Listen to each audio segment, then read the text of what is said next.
susceptible to this. We should be going the way out of this kind of foolishness. The true mysteries of this world do not require your connivance or belief in order to exist. They're able to exist quite independently, thank you, whether you believe in them or not. On the other hand, all forms of fraud and duplicity require the cooperation of the mark. That's you if you're buying into these things. You know, the pocket is picked because the mark is asleep. The pockmarked crone can be passed off as a beauty because the mark is preconditioned to want to make the sale.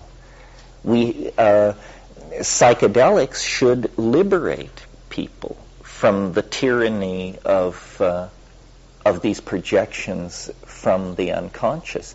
And it's very fascinating to me to see how the defenders of these strange points of view, how phobic they are of psychedelics. They understand that psychedelics are a blowtorch to their ice cube. They don't want to get near it. You know, they used to have the excuse that even though they were going to spend a lifetime criticizing psychedelics, they couldn't invest 6 hours to find out what it was about. Well, so then we brought them DMT, which lasts 5 minutes. So now the new excuse is, well, as a professional person, I don't choose to break the law. Fine, here's some alpha salvinorine. It's unscheduled, it lasts 5 minutes. It'll cut your head off. Will you do it? And they say, well, no, I have a heart murmur, or I have an appointment in 20 minutes or something. There is absolute terror to confront the reality of what this represents. And it's interesting who's afraid. Scientists are afraid. They say, well, I would lose my objectivity, and we don't do it like that. I'm the observer, not the experiment, and we like to have things kind of off where we can handle them. So scientists don't want to do it. They sense it would destroy their ontology. And neither do the enthusiasts of the unanchored weird. They don't want to do it either, because they say it rends your aura and redistributes your chi in unpleasant ways. And anyway, Babaji said not to. And on and on and on and on and on. So it's, we are apparently that statistically favored few that quite by chance, I suppose, in our lives managed to thread our way between the cilia and sharpness of these my mind's already made up, don't confuse me with facts, positions. The only path into the supernormal that I found are the psychedelics. Everywhere else I found chicanery and fraud. I mean, I went to India, I visited some of the greats, and I just found, the eagerness with which they sought to determine whether you had any acid with you was a strong indicator of the power of their own spiritual methods, Mainly they wanted to score. It's a sobering thing to have the teacher you came 10,000 miles to see try to get you to cut loose 3 hits. I don't know. It's fun to be a free person. It's fun to not depend on an institution, an ideology, an other person, a place, a time, and it's very hard to sell this form of fun. People are afraid. People have been disempowered, I think, through the process of juvenilization that we described last night. People define themselves as frightened children. They want methods, gurus, partners, safe havens, stipends, sabbaticals. They just want all these things to make it easier for themselves, but they don't make them easier for you. If you have all that, you will be soft and mushy beyond reclamation. You will contribute nothing to the human adventure. You don't want to just be a placeholder. There's no glory in being able to say, yeah, the 20th century, yeah, I lived through it, contributed nothing, said nothing, had nothing to say about it, but I lived through it. A lot of people didn't live through it. You might consider that you're standing in their shoes and act out of a commitment to them and what they might have achieved. I think often, strangely enough, about Anton Webern, who's one of the great modernists of European music. Webern was killed in the streets of Vienna in 1945 by an American GI for stealing a loaf of bread. This is what happened to European culture in the aftermath of the Second World War. We have been incredibly privileged in the 20th century. Europe has been smashed to dust twice in the 20th century. All its dreams, all its assumptions, all its hopes cast into the frying pan. We had nothing like that. And again, I think it permits an enormous amount of foolishness in our society, and an unwillingness to take things seriously, really. These things are not playthings. Fascism, futurism, communism. These things can ignite and consume whole societies. That means human lives. If we're really serious about new paradigms, I think we have to go to the bedrock of experience. It's not about rearranging or reshuffling the ideological deck. That's why the psychedelic experience is such a potentially liberating and revivifying thing, because it is an experience, and we have somehow traded out our experience over the past several hundred years. It's a truism that television is geared at the 12-year-old mind. It's probably a generous truism. Millions and millions of people live larval, low-awareness lives, warehoused in the burbs, plugged into Costco and the telly, and as long as the magazine subscriptions stay subscribed and the credit cards continue to be serviced, the illusion that there is life happening here is allowed to continue. I know that you've touched upon, I guess I have a question, and I'll get into why I'm asking the question, but it's hard to focus my thoughts on only because you're moving so fast in so many different areas that or just my ideas are slipping away as I'm trying to find a way to express them. But I guess this topic right now begs this question: is that if we're created in an equal, all of us with an equal amount of enlightenment, and all of us with an equal genetic sort of ability, and if you look at the world as an organism, as some people might do,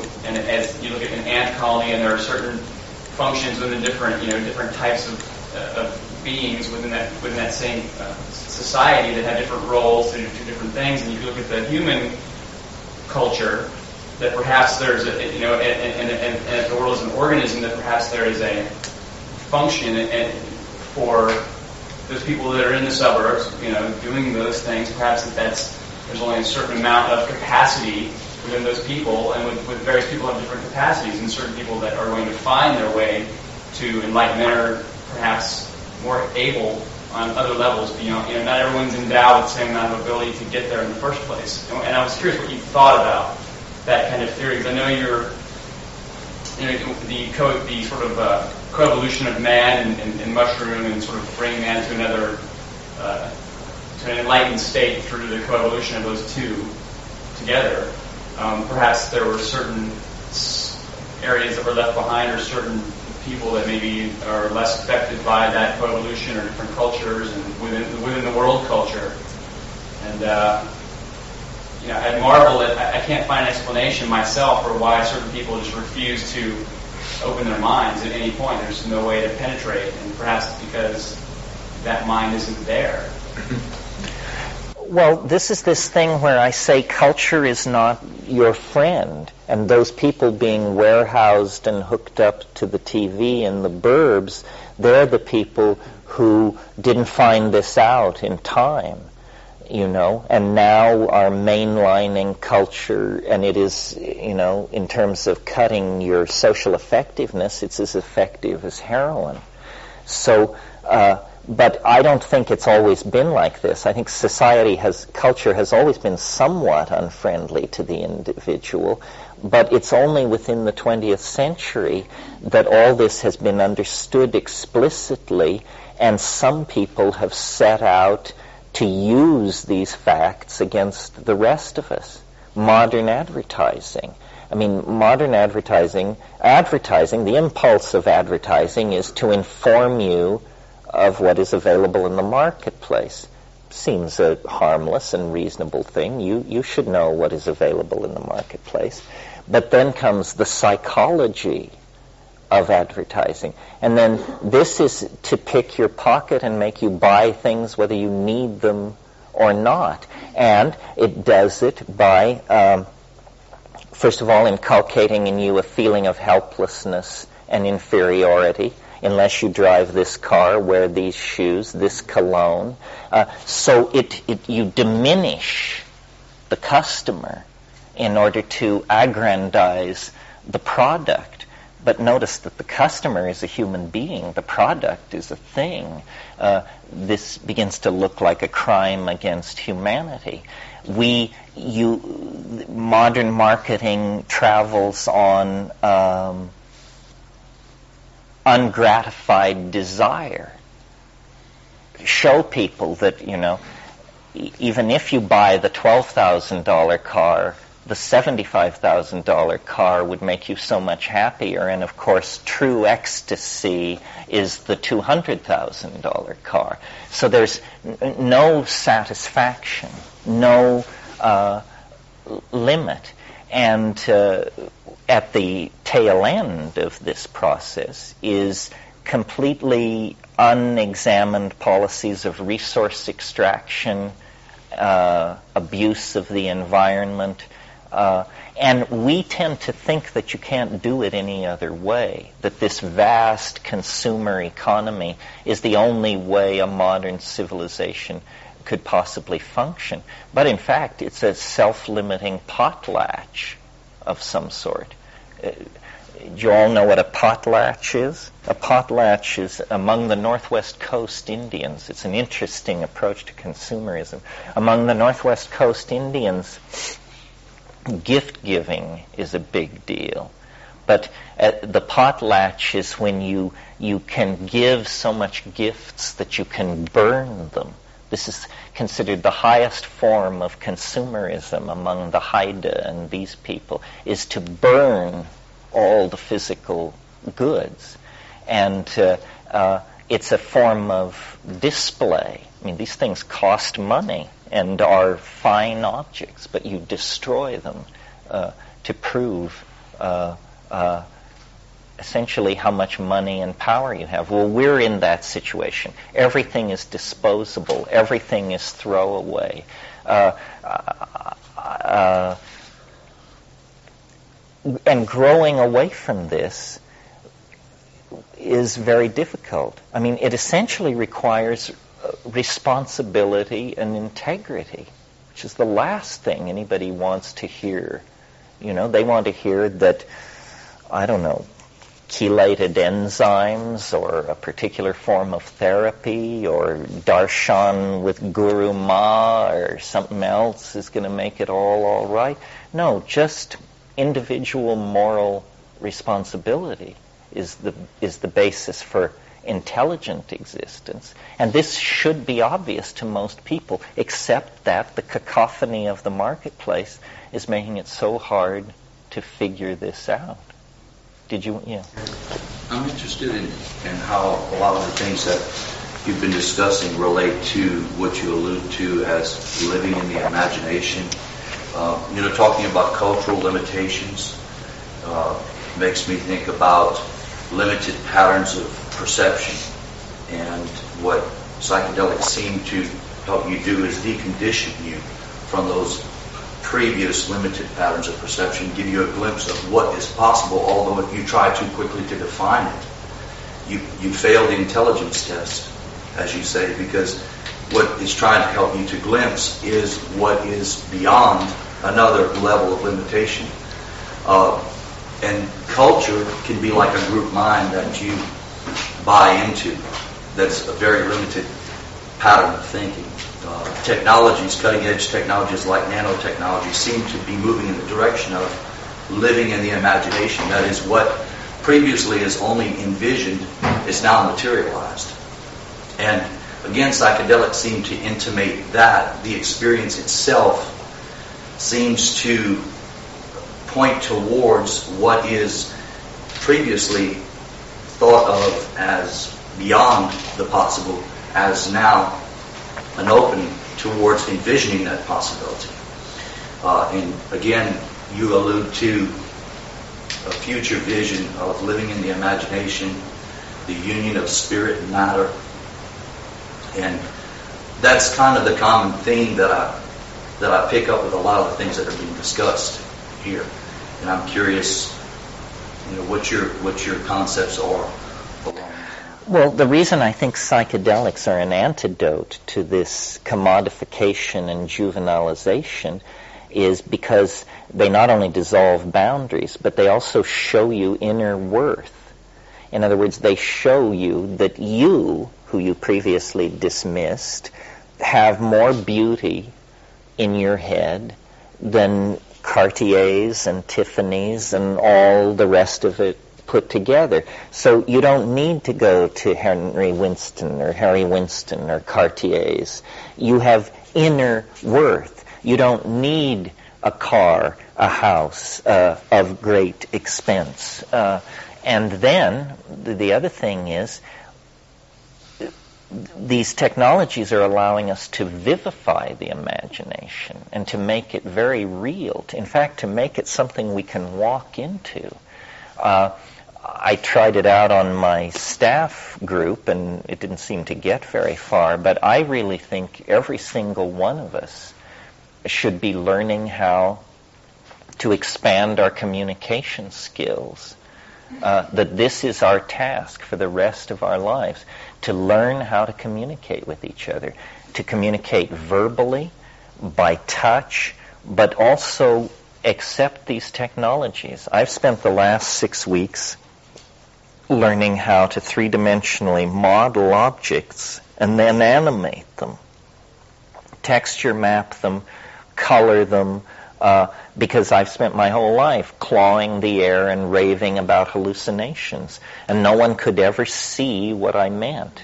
But if I will cancel all engagements and work at my terminal for 6 months, I'll come back with 30 seconds of film that I'll just say, that's my best shot. To the limit of my present acquisition of skills, here's what I'm seeing. So, it's not about rejecting the media or the marketplace. It's about changing your relationship to it. Do not consume. Produce. Into the vacuum of the producer-consumer relationship, inject your own art. Make sure that you are producing, not consuming, because the one stultifies, marginalizes, and creates a juvenile attitude, and the producing actually raises the sum total of consciousness of the human species. What we're debating and talking about now, myself and my friends, is trying to get someone to endow a prize that we would sneak onto the internet in the first stage as the psychedelic simulation prize. In other words, a $5,000 prize awarded once a year, a small statue of a smiling man, we'll call it the Tim. You can win the Tim for producing the best three-dimensional animation of a mental landscape.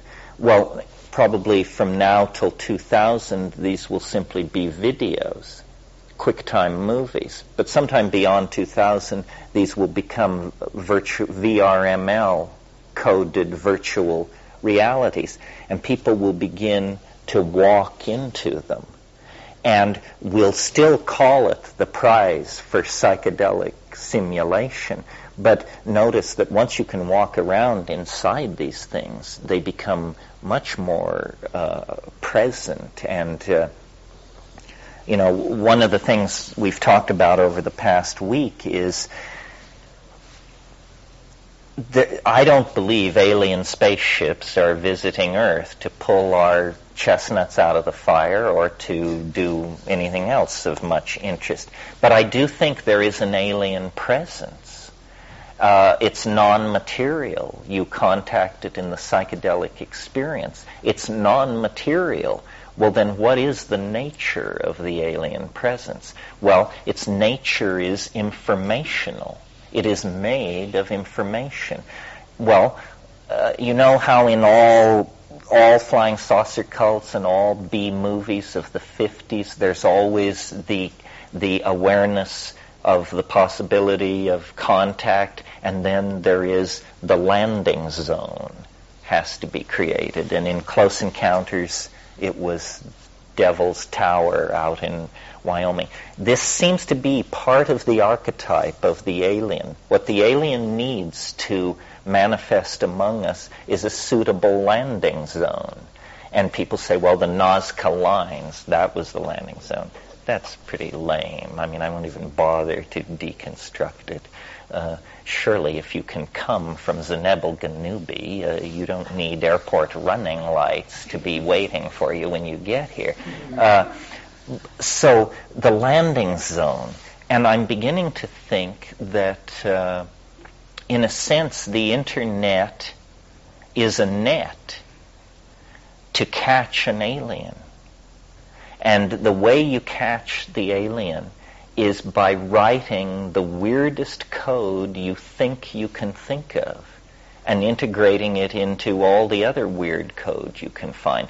Let's set out to build a virtual reality as alien as we can possibly make it.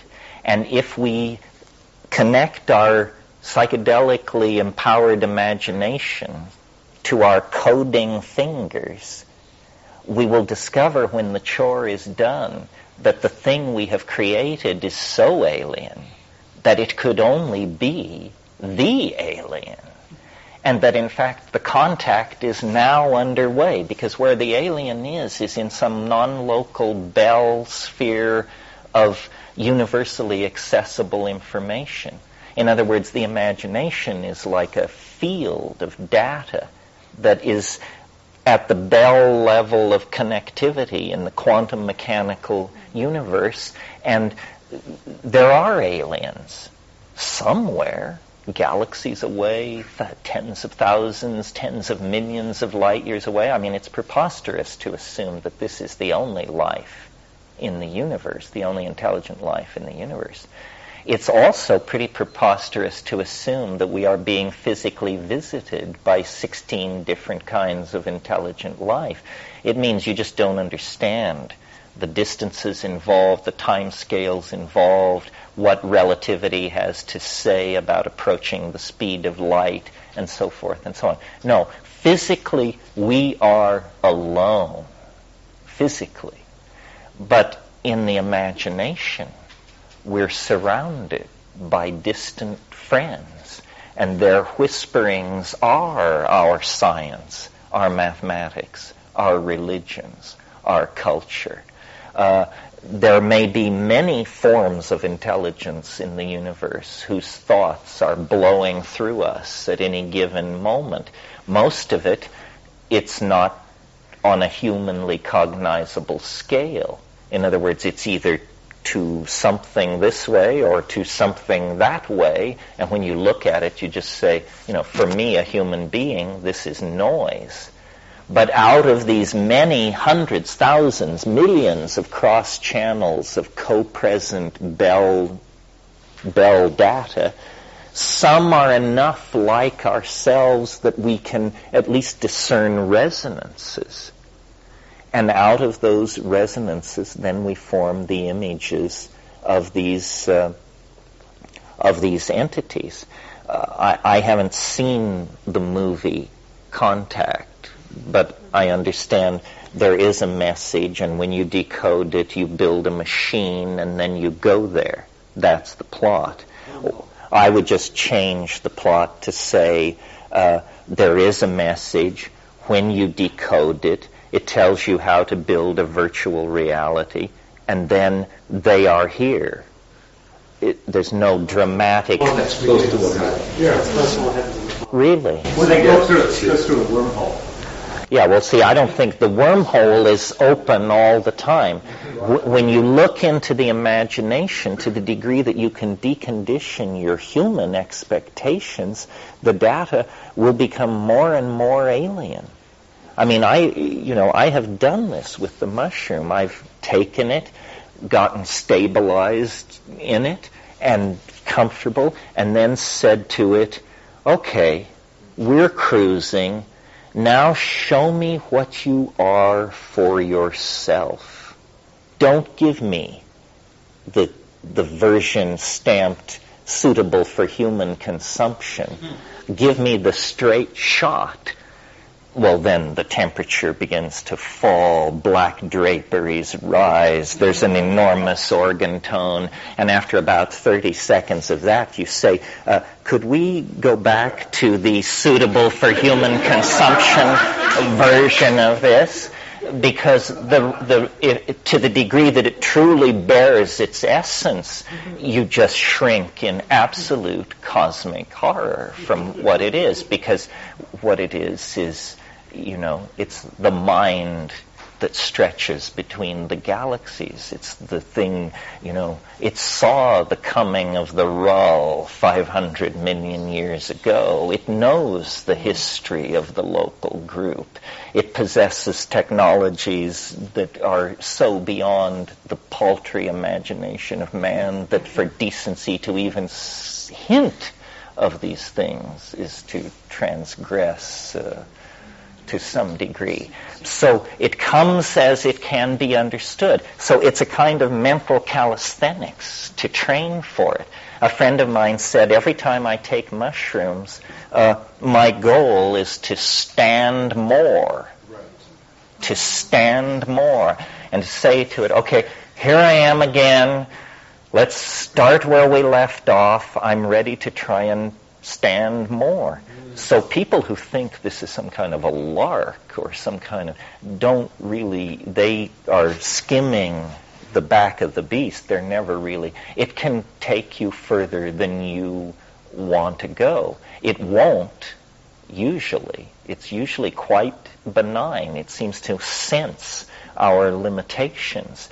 But if you present yourself as a warrior, it will give you a warrior's experience, and then the key coming out of all this is the second part of it is the download. And we've been having these astonishing experiences now for 30, 40 years, very hard to communicate with each other. Now we have the tools, the 3D modeling, the animation. Anybody can learn these things in a few weeks of application. And we need a higher definition, higher dimension language than small mouth noises to convey this stuff. We need to be able to see what we mean.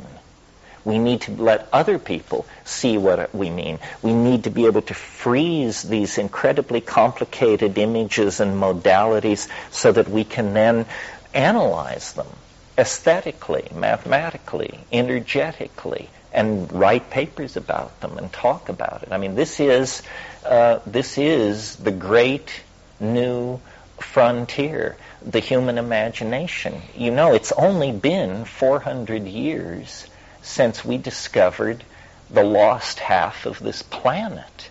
I mean, you think we've got a hold on reality? That's how lame our story is. 400 years ago, it was a matter of debate if there was North and South America.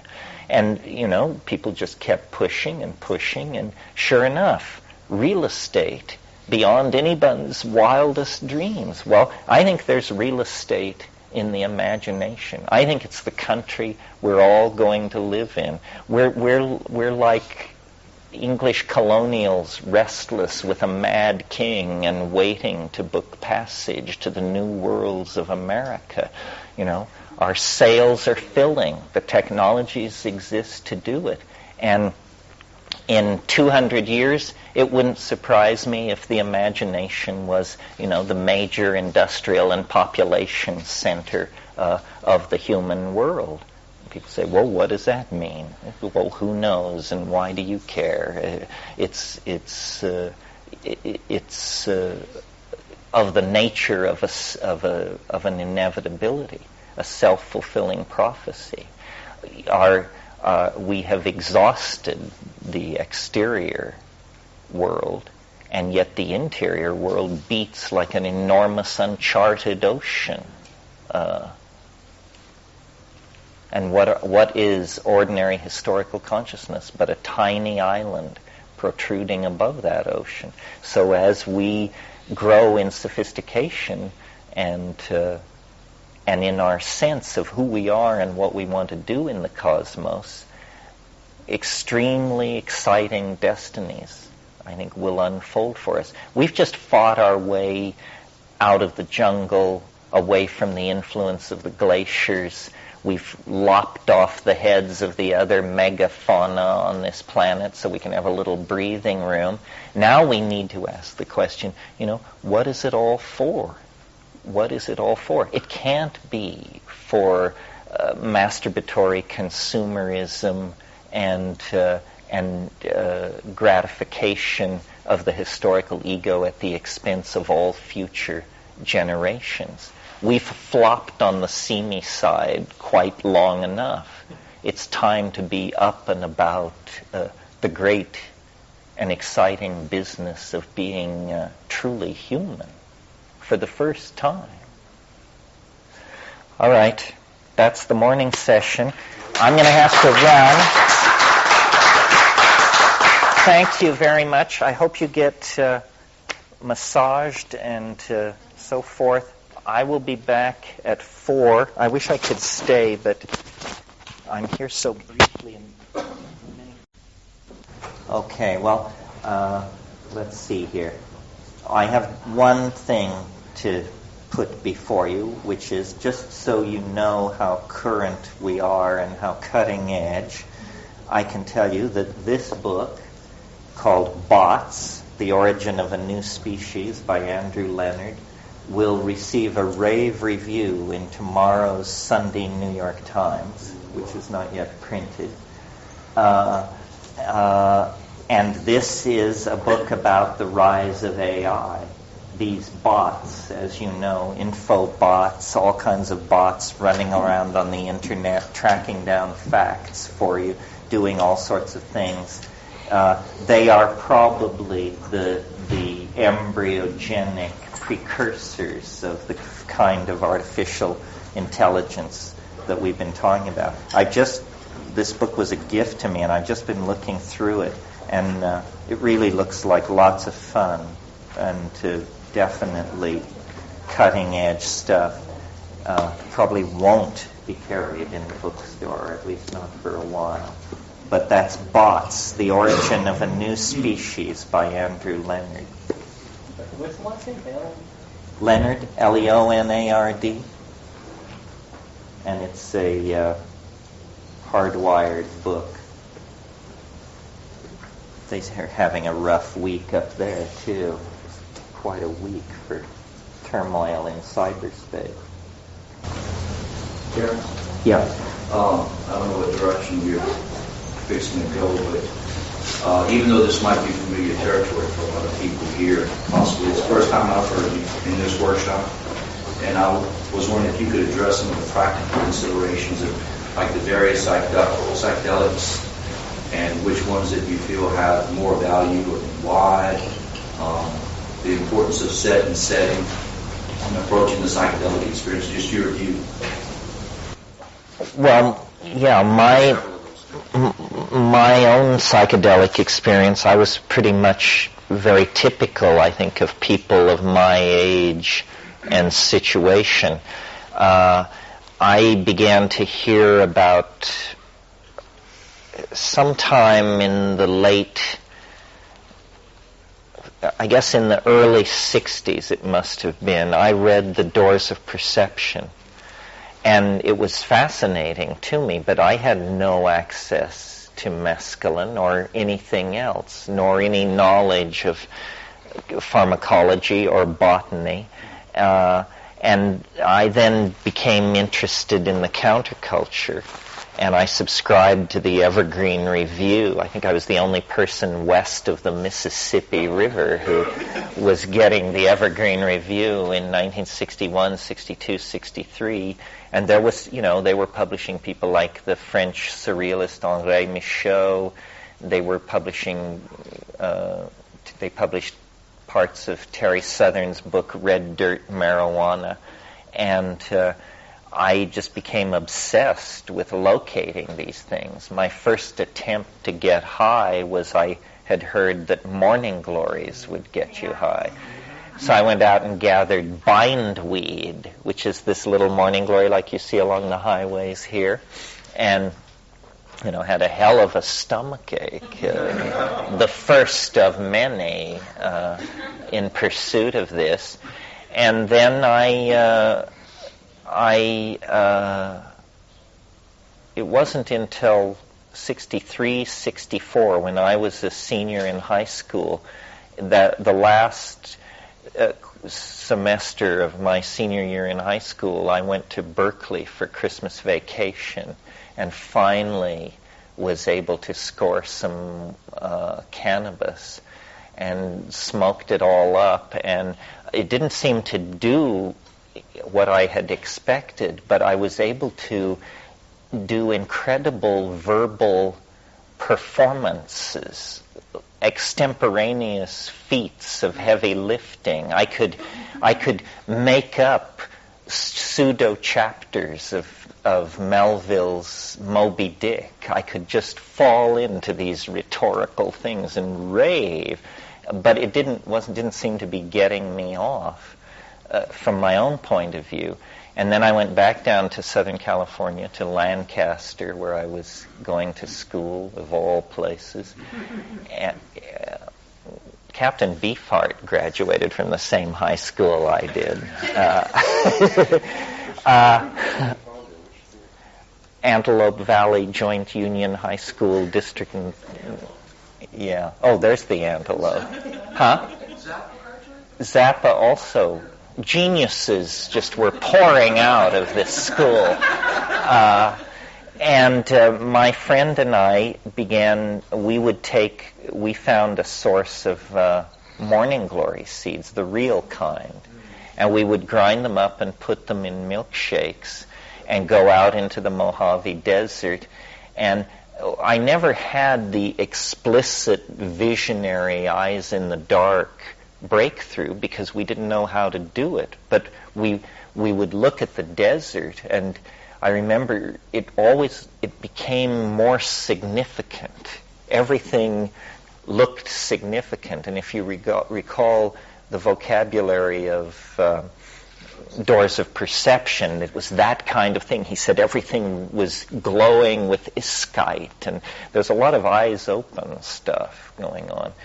Then I got to Berkeley, or before I left Lancaster, came to San Francisco, got a job that summer, and across the hall in this flop house where my friend and I lived was this very peculiar guitar-plucking character who later turned out to be Barry Melton of Country Joe and the Fish, the guitarist. And it was just a few months after this that they brought out that album, Electric Music for the Mind and the Body, which was, it was very happening. And I took acid that summer, Sandoz LSD, in those little white capsules, and finally grabbed it one night on Green Street and just completely came to pieces. In fact, disgraced myself in several dimensions that nobody's ever been willing to explain to me fully since. I gather my sexuality, my bowels, my everything else just went into a tizzy. And then, and so I was sort of like following the track. Many people were having these kinds of experiences at just that time. But then in February of 1967, I sort of found my way at the front of the parade when one rainy evening in Berkeley, this friend of mine, who I'm still extremely tight with, and this guy always was first in everything, and he made it his business to burn through and abandon things before you'd ever heard of them. And he arrived at my house this rainy February night, and he said, "I have something I want you to try." And I said, "What is it?" And he said, "It's a new psychedelic." And I said, "How long does it last?" And he said, 3 minutes. And I said, "No problem, we're acid heads. We can handle 3 minutes of anything." And sat down and smoked my first DMT. And, it's never been the same since. I mean, it worked 100%.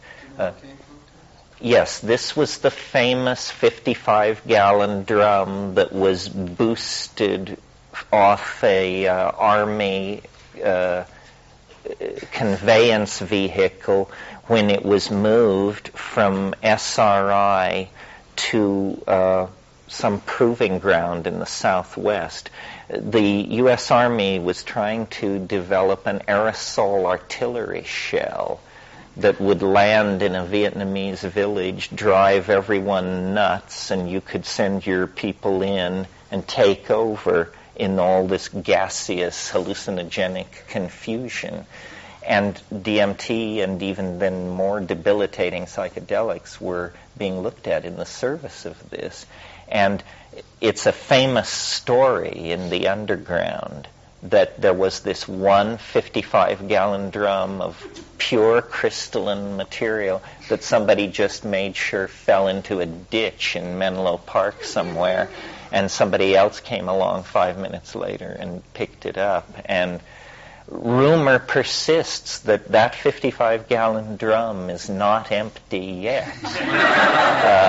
Apocryphal stories abound of burial sites near Hudson's Bay, in the deserts of the Namib, other places. It's been moved around. Even the Dome of the Rock was indicated at one time.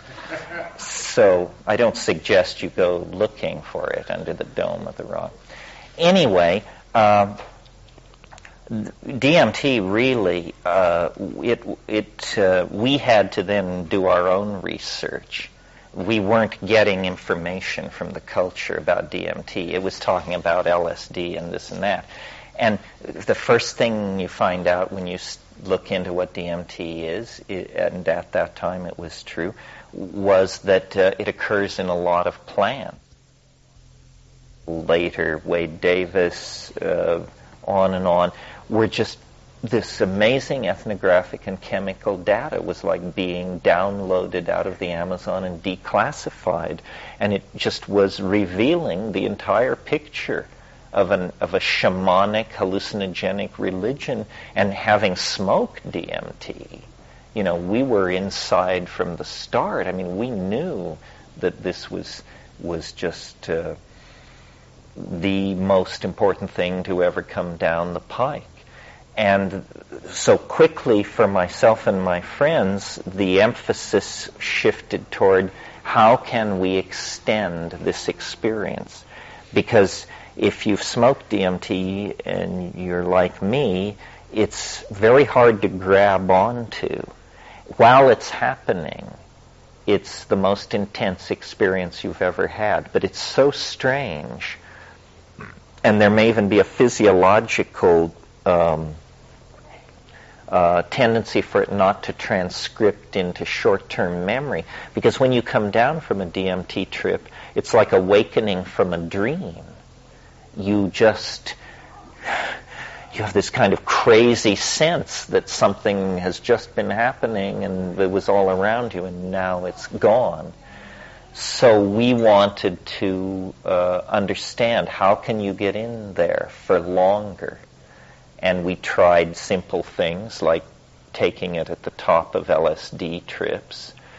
This is a hell of a launch, but it doesn't particularly prolong it. It maybe doubles the time from 3 minutes to 6. But we were saying, if you could get in there for an hour, you could learn something. You could bring something back. That was always the goal, to bring something back, an idea, an artifact, an equation, something. Well, further research indicated then, and I think probably the key source here is that book that William Burroughs and Allen Ginsberg did in the late 60s called the Yahé Letters, where I can't remember what the order of it is. I think Ginsberg goes down looking for it, writes letters back to Burroughs. Burroughs then goes down a year later looking for it, writes letters back to Ginsberg. Ginsberg comes off as somewhat of a nervous Nelly in that book. He didn't really care for it. It was a bit much for him. Burroughs, of course, ever the trooper, was completely gung-ho. And so this brought up the issue of Yahé, which is what ayahuasca is called north of the Putumayo River as a generalization. Well, then in the meantime, other things were happening for me. I went to Israel. I tried to emigrate to the Seychelles Islands. I spent time in India. I was a smuggler, an art dealer. Then I got in trouble for the smuggling, so I had to hide out from that. So I went to Indonesia to be a butterfly collector. And that, for the first time, plunged me on a day-to-day basis for months into the heart of true tropical nature, which I had never seen before. I mean, I was born in Colorado, raised in California. I had never been to the equatorial tropics. Yeah. You started at Berkeley. What were you doing then? Because it sounds like your interest in botany and then geobotany kind of evolved from. Well, when I first went to Berkeley, I accepted entry into an experimental college called the Tussman Experimental Program, and I went 2 years to Berkeley, 65, 67, 67, 68, and then I left. And then when I returned years later in 72, I majored in systems theory and ecology and botany, and I actually had a self-directed major in shamanism. I had written The Invisible Landscape with my brother at that time, and I just sort of presented that as a series. Whenever they wanted me to write a paper, I'd submit a chapter from the book I'd already written. It was sort of the DMT and then the plant connection of it that led you in that direction. Yeah, absolutely. Before that, I had, in my life, in the course of my life, I had had sort of a love affair between the natural sciences and the sciences. I mean, the natural sciences and the humanities. Like when I was a little kid, when I was 7, I was a rock collector, a fossil collector. a butterfly collector. Well, then around age 10, I read, I think, a Aldous Huxley or maybe a Julian Huxley essay that sneered at all that and introduced this concept of the humanities. I didn't even know what they were. And I said, oh, humanities, literature, philosophy, and art. So then I just charged into that. The reason I even encountered the Doors of Perception was because I was reading all of Aldous Huxley's novels. You know, this 13-year-old kid reading Chrome Yellow, Antic Hay, After Many a Summer Dies the Swan, these extremely arch novels of English social life in the 20s. I mean, and I became obsessed with modern art in this small, narrow-minded town where I lived. It was a good way to get in everybody's face, was to go around saying, you know, Jackson Pollock is a genius. You may not think so, but you're an idiot. And, you know, there was a period in my life where I formed my taste by saying I liked what I didn't like. And inevitably, these were good choices because I was raised in an ecology that valued Norman Rockwell, Rock of Ages, Silent Night, Rosemary Clooney, and, and I said, no, Jackson Pollock, Samuel Beckett, Jean Genet, Karl Jaspers, Martin Heidegger. I didn't know what these things meant. I just knew they were mantras that kept straight people away.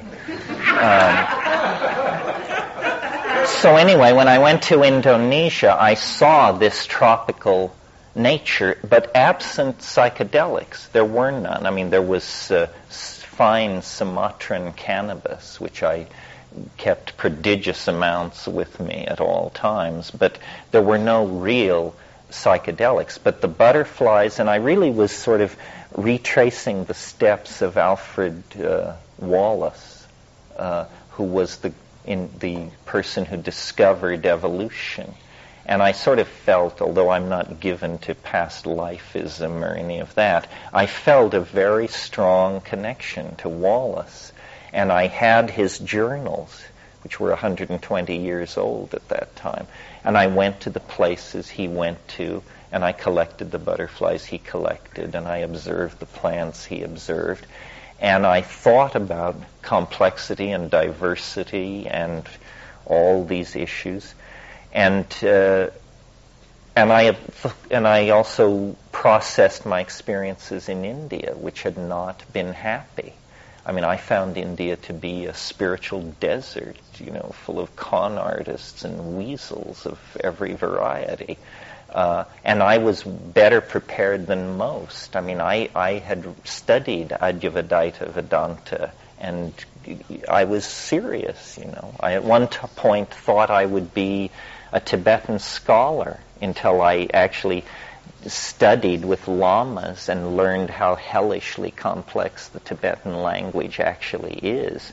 And one of the things that has shaped my intellectual life is I have enormous facility with English.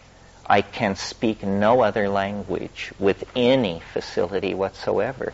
I have failed German, Hebrew, Spanish, Tibetan, Portuguese, Italian, and there must be a few others that are just despair of. So that made it clear to me, well, a life of scholarship, you can never be a Tibetan scholar. You can never be a number of things because you have this funny blockage. And the conclusion from looking at Indonesian nature and looking at Asian spirituality as experienced up front was I should go to the Amazon. And in a way, we had always known this. It's not like we weren't as dumb as I'm making it sound. It was just a matter of working through all this stuff and getting to it. And finally, in 1971, my brother and myself and several other people, well prepared by even the standards of today. I meet people today who are going down there to look for drugs and enlightenment who haven't done the homework that I was able to do in 1971. And then went to Columbia, and we were pursuing a very rare hallucinogen. It's called ufkuhe. It's known only to 3 very small tribes down there: the Witoto, the Muinani, and the Bora. And it's a DMT drug that is taken orally.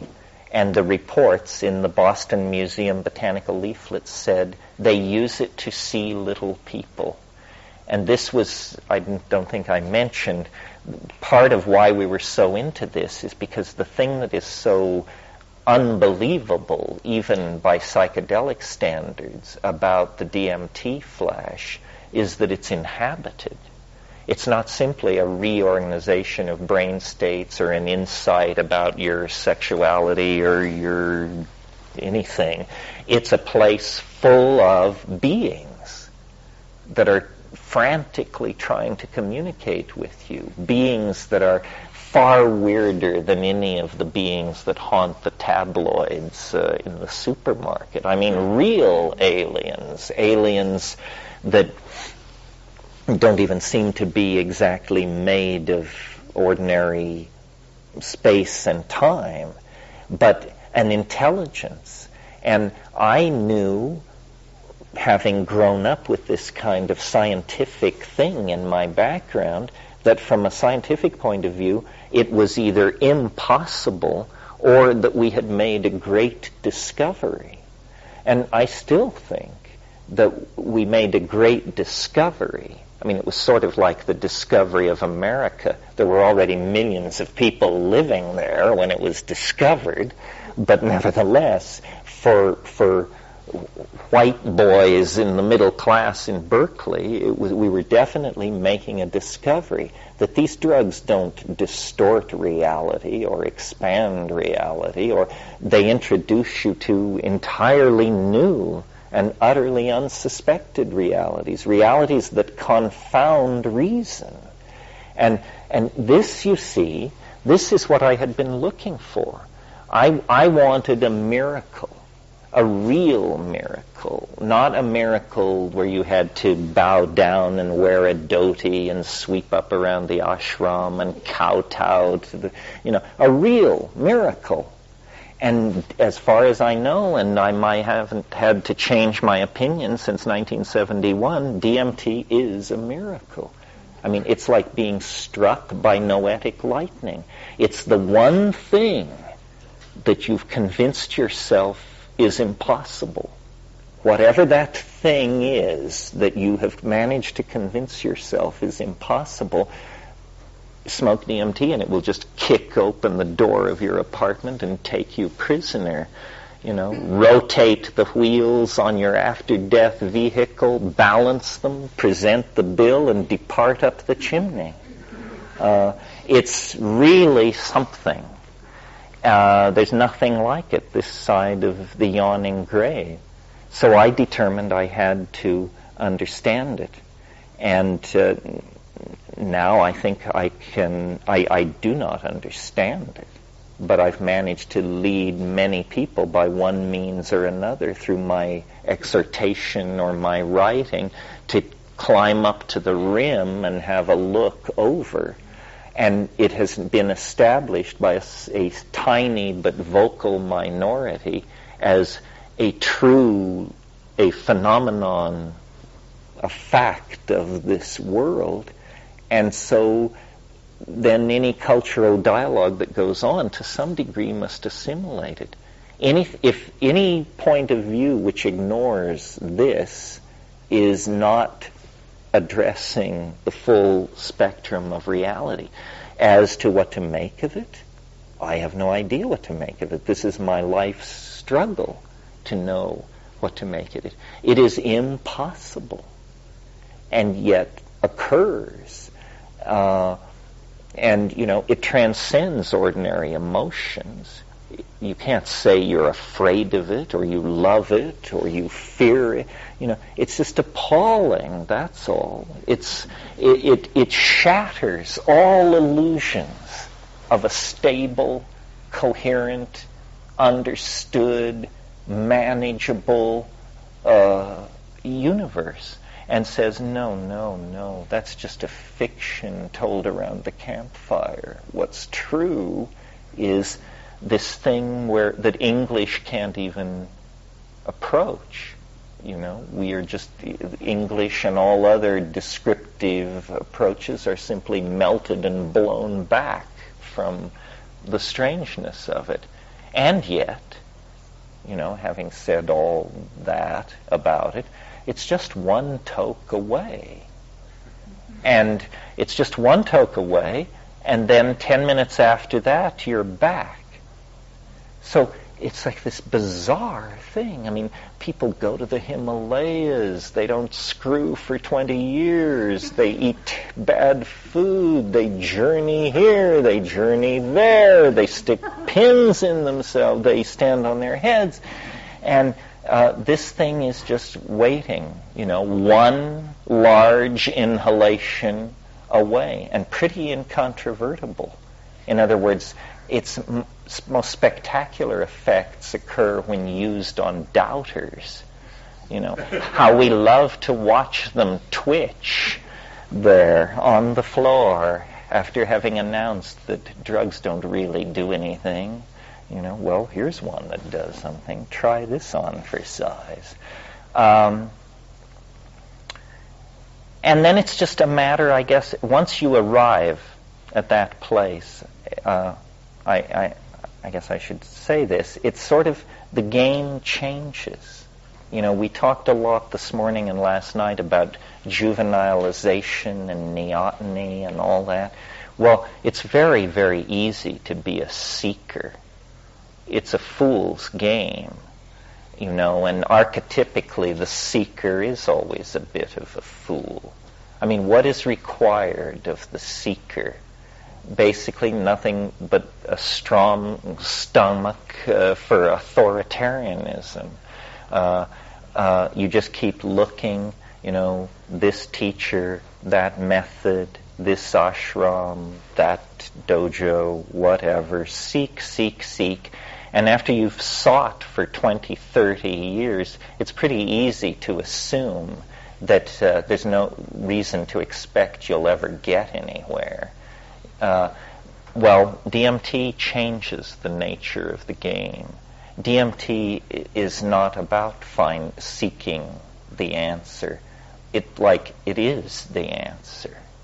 And so once you have, by chance or design, encountered it, or even the rumor of it, the game becomes quite a bit more grown up. Now you have to face the answer. You found it.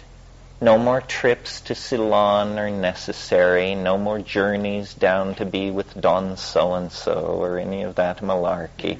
You can just put that on the shelf now. You're now an adult. You have entered the big time. No opening of chakras or revelation of shastras or passing of mantras or, building of yantras is going to carry you any further than where you finally arrive. You have found the answer. Now you have to face it. And people hate that. It's appalling. It doesn't feel like fun at all. It's like, the answer. Here it is. What to do with it? And I don't know what to do with it. Kathleen? Did you find other mixtures that extended that experience besides ayahuasca, or is that the main? Any MAO, if your MAO is inhibited, for the rest of you, this is an enzyme system that operates in the guts. Normally DMT is destroyed in the intestine, but if you pre-treat yourself with a monoamine oxidase inhibitor, it will survive in the guts and pass into the bloodstream and hence into the brain. So ayahuasca, yahe, these things are strategies for making DMT orally active. Any MAO inhibitor will make you hypersensitive to psychoactive tryptamines. But I think it's important to follow the tradition of these South American shamans, because some of these MAO inhibitors are too strong. Some last days, some weeks. The compound in ayahuasca that is doing the MAO inhibition is harmine. It's known, its pharmacological profile is that it's reversible in 4 to 6 hours. Great, perfect, exactly the right time window, because you don't want a 12, 36, 48, 72 hour trip, nor do you presumably, if you're trying to get away from this flash effect of DMT, do you want a 3, 4, 5, 10-minute trip? So a 4 to 6 hour MAO inhibition is just about right. Can you recommend harmine, a source of harmine? A source of harmine?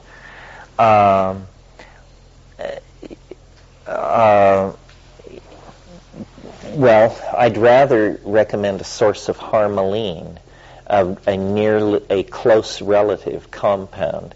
And the reason for that is harmine, which is what actually occurs in Banisteriopsis caapi, has as one of its effects, it tends to cause nausea. Harmaline is much less active on the stomach. And an excellent source of harmaline is the seeds of Pagaman harmala. Pagaman harmala is a zygophyllaceous shrub that grows naturally from Morocco to Manchuria. Huge stands of it exist in the American Southwest, in places like Deming, New Mexico, and up near Lake Tahoe on Route 50. And it produces a hard little black seed, which if you take 2 grams of this seed, it will very effectively inhibit your monoamine oxidase. If you don't take it with a psychedelic, you will probably notice only a kind of sedating effect, nothing dramatic. But if you complex it with DMT, it will turn on all the lights on the Christmas tree. Pagamun, Pergamum, Harmala, Harmala. It's sold in Iranian markets under the name Hurmal and is used as an incense. So it's also in the Allies catalog, although he's selling it for replanting. It takes such a small amount. On that list that I said, the first one is Allies. Do not take more than 2 grams of this. It works. Now, to be fair, and to, if you're going to start doing this, you really should.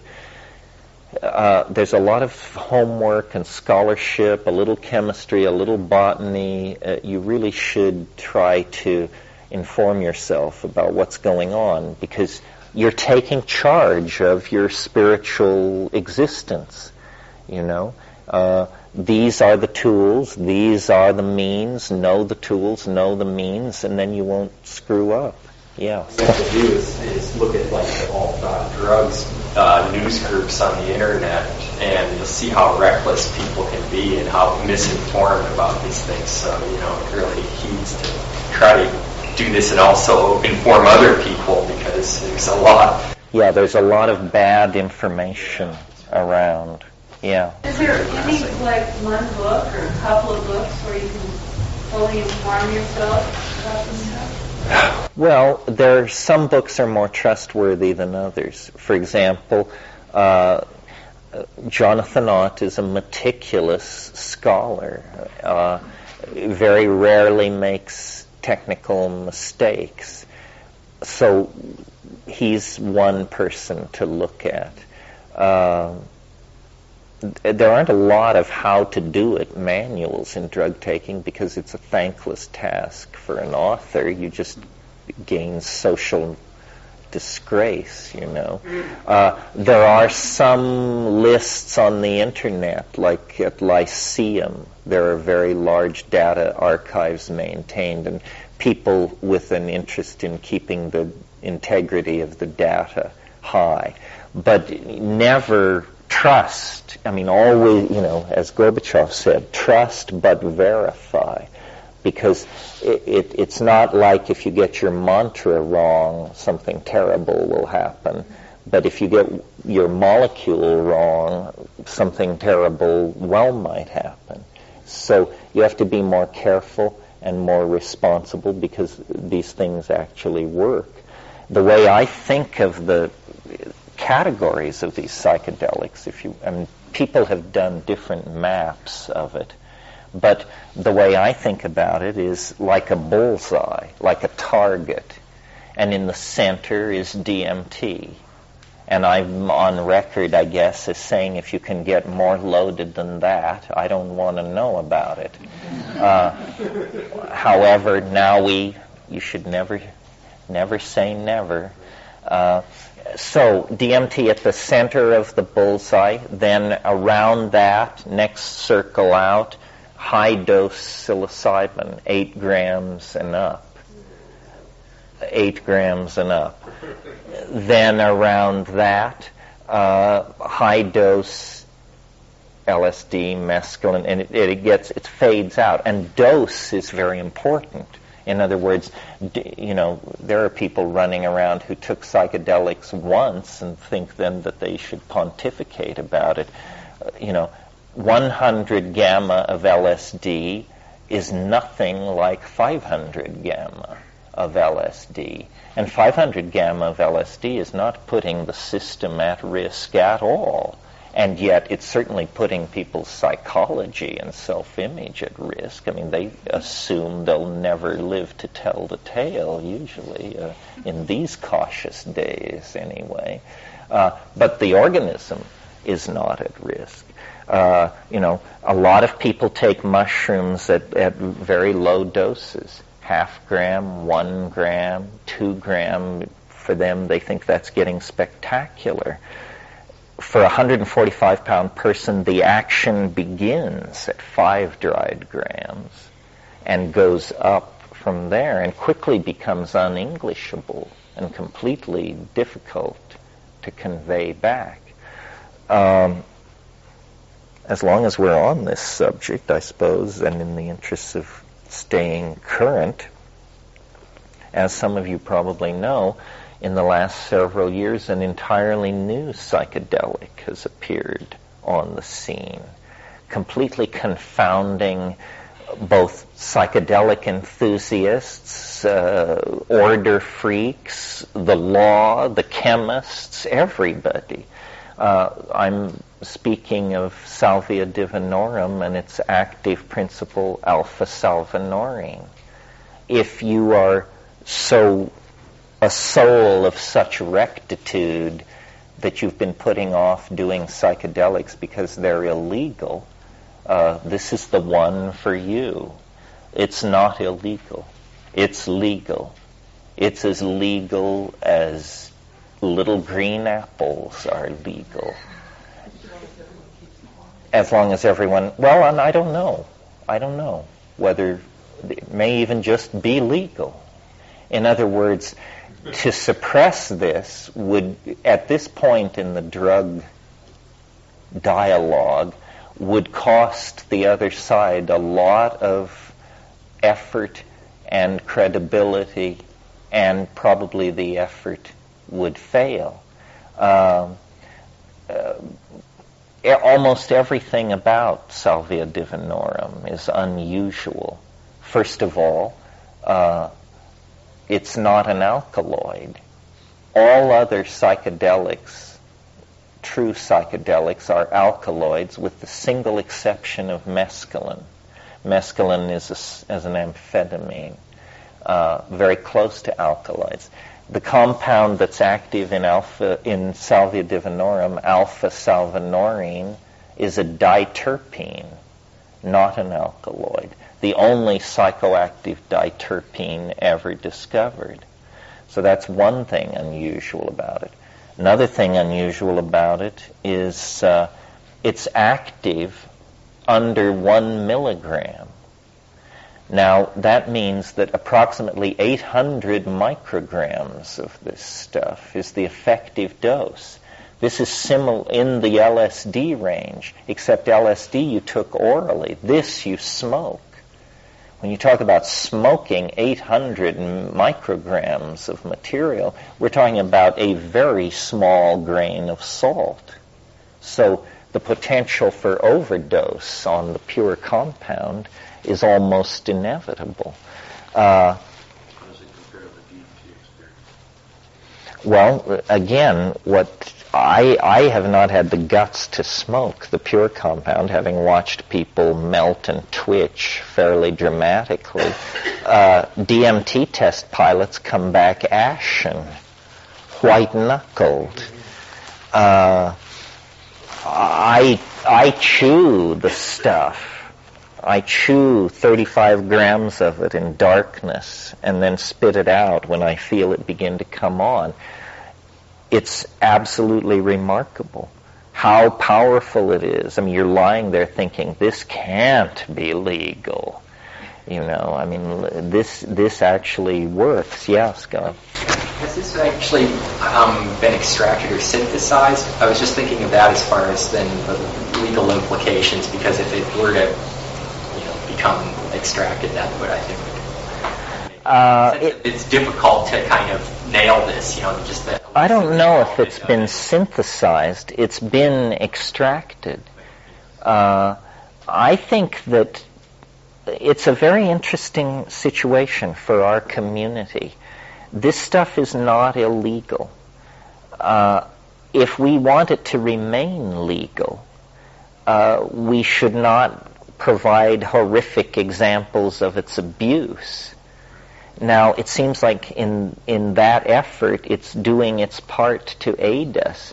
People are appalled by this stuff. I mean, people who style themselves hardcore after one pass near this just say, yeah, it did dissolve reality. Yes, it did blow my mind. But they don't come out of it clawing to do it again. But I don't say a psychedelic has to be pleasant to do its work. What its mission is to dissolve boundaries and conditioning. But you're using as part of your definition of it being a psychedelic too. That was the other question I had. So what categorizes that? Well, there's just a certain clarity of vision that if you get that, I think you have to call it psychedelic. For instance, ketamine. Ketamine isn't a psychedelic. It's a something. It messes with your mind for sure, and it certainly dissolves boundaries and on and on and on. But it occludes in some way. I mean, it is, after all, an anesthetic. Its purpose is to knock you out. If higher consciousness lies in the direction of anesthesia, what is higher consciousness? But the Salvia divinorum, and it's used shamanically in Mexico, and the plant is easily grown and transported. I think it would be a fine notion for people who are interested in all these things to grow and cultivate this stuff and come to terms with it. It's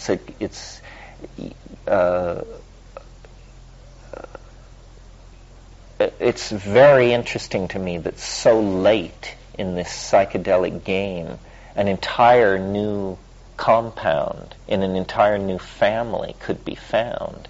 And of course, now that it's been found, they're going into its botanical sources with extremely subtle, non-destructive analytical methods like high-pressure liquid gas chromatography and this sort of thing.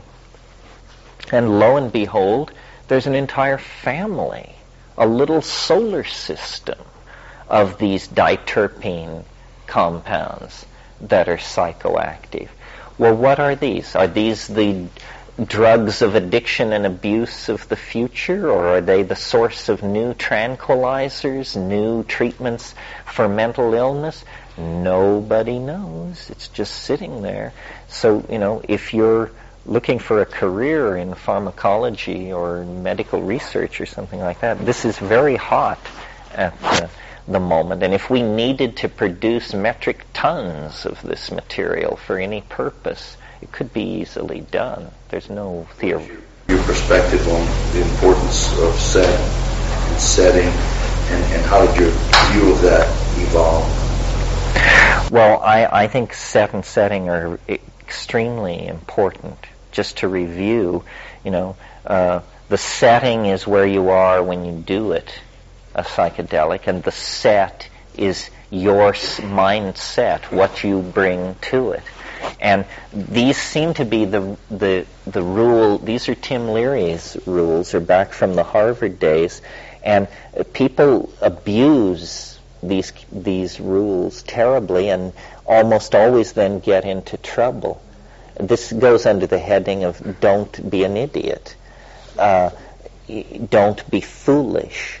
Let's talk about the setting first of all.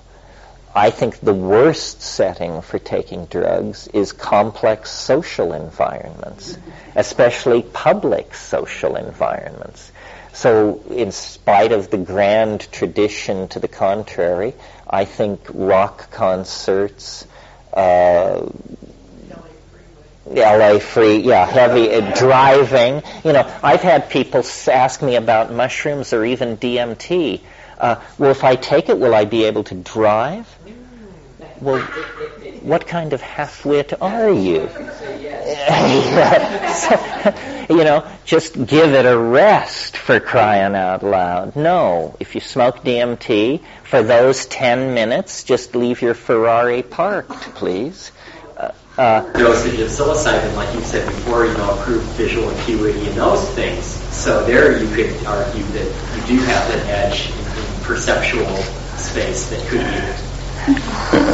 I think you really have to know yourself and your dose levels. I mean, I've experimented over the years because I've been at this for who knows how long, so there's been plenty of time to experiment. And there were times when I would just, to see what it would do, I would take 0.5 gram of mushrooms a day, or 1 gram of mushrooms a day. I hated all these states. I quickly abandoned all these experiments because all I could do with those kinds of doses was it made me anxious.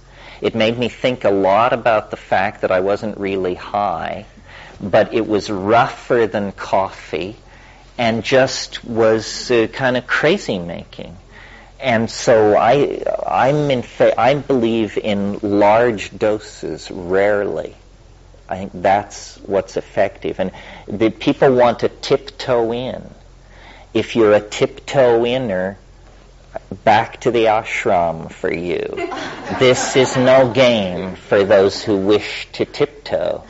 Because those are dangerous areas, those shallow waters. Most psychedelic people, I think, would agree, where it's not the high dose that blasts your world to smithereens that leaves people upset and confused. That's usually experienced as a kind of liberation.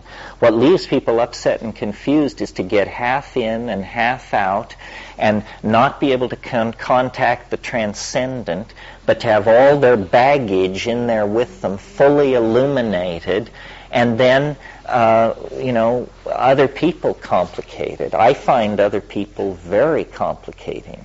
Other people, it just stands to reason, are the most complicated objects in your universe. And, when I'm stoned on 7 or 8 grams of psilocybin, for me to be able to handle a chunk of orange without getting excited to the point of hysteria is So let alone having somebody maybe want to have sex with you, or maybe want to discuss their bad trip with you, or maybe want to move from here down to the beach, or maybe want, and just say, go away, please. So do you recommend doing it alone, or what about a guide? Well, I tend to recommend to do it alone, but I know it's dangerous advice. And when I was young, it was a long time. I can't really even remember when it was that I settled in on that. Because at first, when we encountered LSD, you would never have done it alone. I mean, it was always your friends, the party, the band, the something or other. But I just had too many LSD trips like that where I came down holding my head saying, I've been fucked with basically because I let other people into my head. And, to me, and maybe this is, I am a double Scorpio and reclusive and all this. You got to take it with a grain of salt. But I remember times in Berkeley when I would take acid in my apartment on Telegraph, and then I would try to go to the Med, and I would get out on the sidewalk, and then maybe the first person I'd pass was sort of okay, sort of normal looking, but then the next person, and you say, oh boy, I shouldn't be out in public, this is way, way, way, way over. And the other thing is, and I don't pretend to understand this, but any psychedelic voyager will tell you this is true. Synchronicity goes mad on these things. So you can maybe control synchronicity if you've double locked your doors, unplugged your telephone, and got your head down under the covers. It's still pretty hard to manage. But, if you go outside, bank robberies will be committed in front of you. Your grandmother, who lives in Hong Kong, will choose to visit unannounced that day, and endless until finally you just so my approach. And on the guide question, I think that until you're really confident, you shouldn't do it alone. But the guide should be so locked down and controlled that my idea of how to do the guide is, okay, I'm going to take 6 grams of mushrooms. I will be in this room. Here is a closed door. You be on the other side of this closed door. And if I ring this bell 3 times, you may open the door a crack and say, what? That's the guide. The idea, I've heard people say, I took mushrooms and I was just beginning to work it out, and then the guide said, well, now remember, you wanted to work on some issues while you were loaded. Now, what about your impending gum surgery, divorce, bankruptcy? And you're just saying, I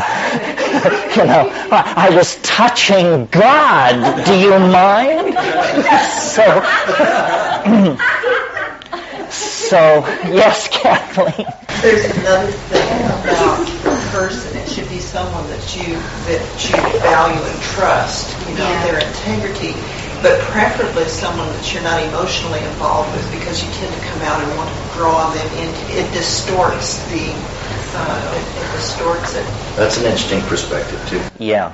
And now there is another approach. People who think, having marital difficulties, everybody should drop acid and call in the kids but I think you can I don't see it as I see it as a holy function. Not if, psychotherapy can do this, or MDMA can do this. We have other tools for doing this. But these psychedelics, it's like using some enormous instrumentality for some trivial thing. So so that's a lot about setting.